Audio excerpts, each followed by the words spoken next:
সব টাকা চার্জ করে ফেলাইলো। হাই হাই রে। আব্বা আপনি এটা কি বললেন? আমি আপনার ছেলে না? আপনার ছেলে হয়ে কি এতগুলো টাকা আমি খরচ করতে পারি? আর যা না দিলে না তাতে একটু দিতেই হবে। আর আমার কাছে সবার আগে হইলো আমার বাপ, তারপর হইলো টাকা পয়সা। সেইটা ঠিক আছে, তারপরেও কত টাকা দিয়ে আনছোস? আব্বা পাশের বাড়িতে একটা লোক মারা গেছে, দেখি অ্যাম্বুলেন্সটা দাঁড়ায় আছে, 1 ঘন্টার জন্য নিয়ে আসছি, বলছি আমার আব্বারে হসপিটালে দিয়ে আসতে হবে। মনে করেন যে চা পানি বাবদ 500 টাকা দিব। হাই হায় হায় আব্বা গো, ও আব্বা এই সাথে নাই আব্বারে টাকার কথা কইলি কেন? দেখলি না আবার অজ্ঞান হয়ে গেল। ওই চুপ থাক, আব্বার জ্ঞান হারাইছে, আব্বার জ্ঞান আবার আমি নিয়ে আসবো, এত কথা কষ্ট, চুপ থাক। আব্বা 200 টাকা দিলে হইব। এই 200 টাকা এবার দিবি কেন? হ্যাঁ, আবার কি এমন অসুখ হয়েছে?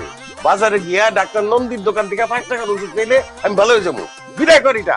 এই চোখের সামনে এই যে লাল নীল বাতি আর পেপু আওয়াজ ভালো লাগতেছে না, বিদায় কর। আব্বা আব্বা আব্বা আপনি শান্ত হন, আমি গাড়িটা পাঠাই দিতেছি, আপনি শান্ত হন।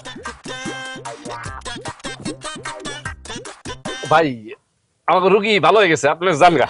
আপনি যে আমার নিয়ে আসলেন, আমার কিছু দিবেন না? ভাই আস্তে আস্তে ভাই, এত কোনো কথা বলেন না, আমার আব্বা যদি শুনে তাহলে আবার অজ্ঞান হয়ে দিব। দিমু না কেন? অবশ্যই দিমু।